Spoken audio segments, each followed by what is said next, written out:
Hello, Luxury here with a quick and dirty lap guide for Cadwell Park in the Honda Civic GT86. So I'll do a lap from chase cam first and try and point out some of the braking points and turn-in points.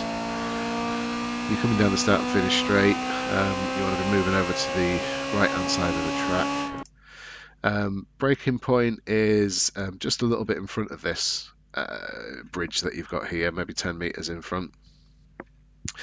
You want to just kind of play with the brakes, left foot brake and throttle, but keep trail throttling as much as you can.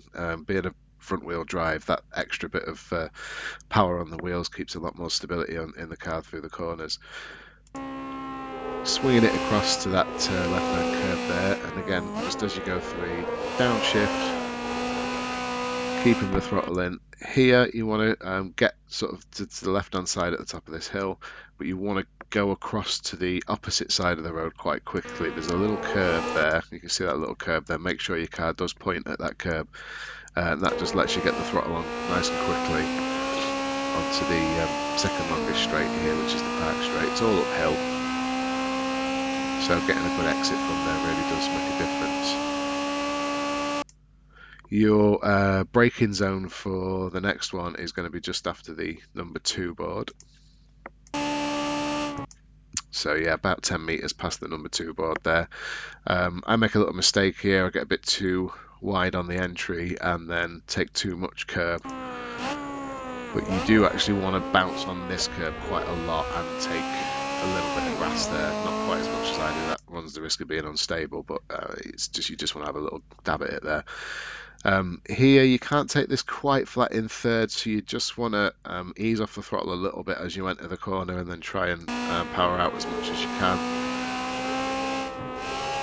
Up into fourth, and then you want to do your braking in a straight line here and nice and early, because the corner that you're coming into, the gooseneck, is really twisty. It's downhill, there's camber going and off and everything. It's a really tricky corner, a little bit like Corkscrew at Laguna Seca. You want to get across to the curb there. Keep feathering in throttle, left foot braking. Again, this curb, take quite a lot of it, but you want to be on throttle as you're going here, and it'll just keep the car. If you let go of the throttle, you'll end up over on the right hand side of the track there, and you'll go off. But the throttle will just keep the car glued to the road there. So coming down to Mansfield, this one. Bit difficult to spot your braking point for this one. You've got a Monster Energy board on the left hand side, which it's maybe again about 5 meters behind that you want to start braking. It's one of those corners you kind of have to do it by feel and judge because of the last corner. Coming down to Mansfield, which is a nice overtaking opportunity because it widens out here. You get a few lines through this corner. The fastest line's generally through the middle. If you look at the black line on the road, you'll see it doesn't really go across to either of the side curbs. So just keep your foot on the throttle as you're going through this a little bit. But yeah, you maybe don't want to go quite as wide as that either. Coming up to the mountain section now.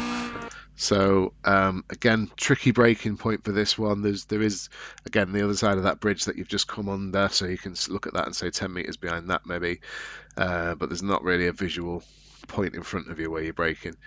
You want to get quite far across to this curb as we take the first part of the corner, but just watch. If you take too much of it, you can lose traction and the car will just carry on turning and you won't be able to make the right hand turn that comes straight after.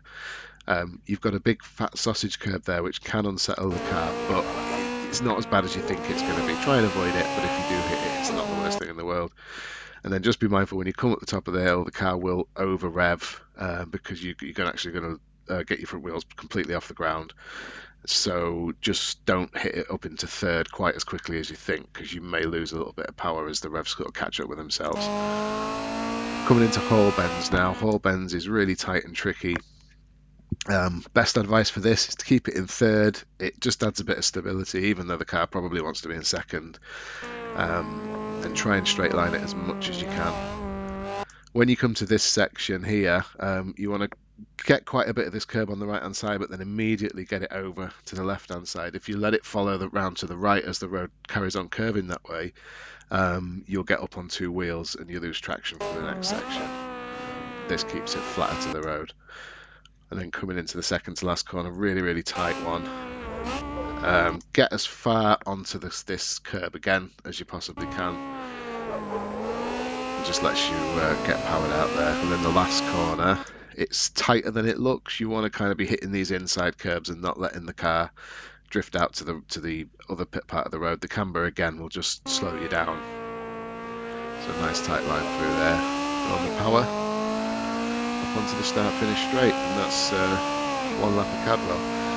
That lap was in 1:42.9. I think 1:41s are on the table for this track, with a bit more skill than me. So I'll just play it again, but this time from cockpit view.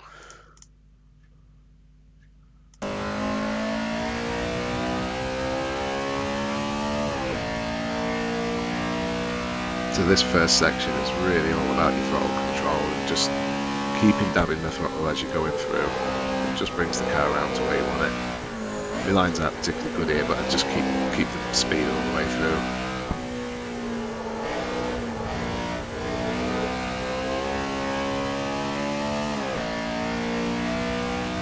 Another good spot for an overtake along this straight, but try and get it done before the corner, because the corner is really tricky to keep two cars side by side in. So way too much of that now, so never mind.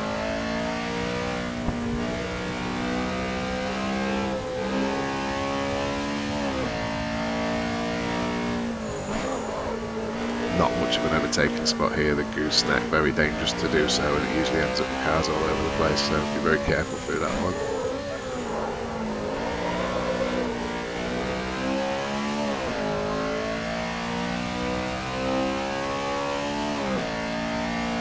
Especially important here to keep the throttle pinned as you go through this bit, because it just keeps the car moving where you want it to go. You can get away with some quite outrageous drifts through that.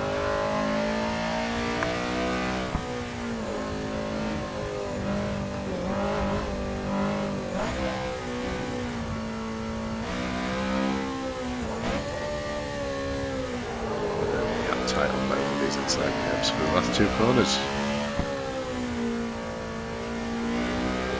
So I hope you found that useful. Put a little setup that I've used for this track in the description of the video. Thank you very much.